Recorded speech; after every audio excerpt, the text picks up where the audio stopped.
বন্ধুরা, এই অপূর্ব সুন্দরী মহিলাটি তার ফোনে রোমান্টিক ভিডিও দেখতেছিল আর অনেক রোমান্স করতে ইচ্ছে করতেছিল। মহিলাটি নিজেকে কোনোভাবেই সামলাতে পারতেছিল না। এদিকে এই অপূর্ব সুন্দরী মেয়েটি মহিলাটির কাছে প্রাইভেট পড়তে মহিলাটির বাড়িতে আসে। প্রথমে কিছু বুঝতে না পারলেও পরে মেয়েটি ঠিক বুঝে যায়। তখন মেয়েটির রোমান্স করতে ইচ্ছে করলে মেয়েটি তার ম্যাডামকে ডাকে। তখন মহিলাটি ভয় পেয়ে শাড়ি ঠিক করে মেয়েটিকে আসতে বলে। মেয়েটি তার ম্যাডামের পাশে বসলে মহিলাটি মেয়েটিকে পড়া বুঝিয়ে দিয়ে পড়তে বলে। কিছুক্ষণ পর মেয়েটি বলে ওয়াশরুমে যাব। তখন মহিলাটি মেয়েটিকে কিছু না বলে যেতে বলে। মেয়েটি ওয়াশরুমে যাওয়ার কথা বলে বাহিরে গিয়ে তার ফোনে ওইসব ভিডিও চালু করে দেখতে থাকে আর রোমান্স করতে ইচ্ছে করে। আড়াল থেকে মহিলাটি এসব কিছু দেখে ফেলে। তারপর যা হলো তা দেখলে আপনিও অবাক হবেন।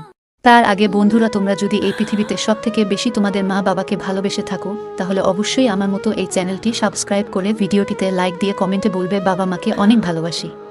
মেয়েটি রুমে আসলে মহিলাটি মেয়েটিকে সব বলে। তারপর মহিলাটি সুযোগ বুঝে মেয়েটিকে ফাঁদে ফেলে আর মহিলাটি মেয়েটির শরীরে টাচ করলে মেয়েটি রোমান্স করতে ইচ্ছে করে। তখন মহিলাটি রোমান্স করে।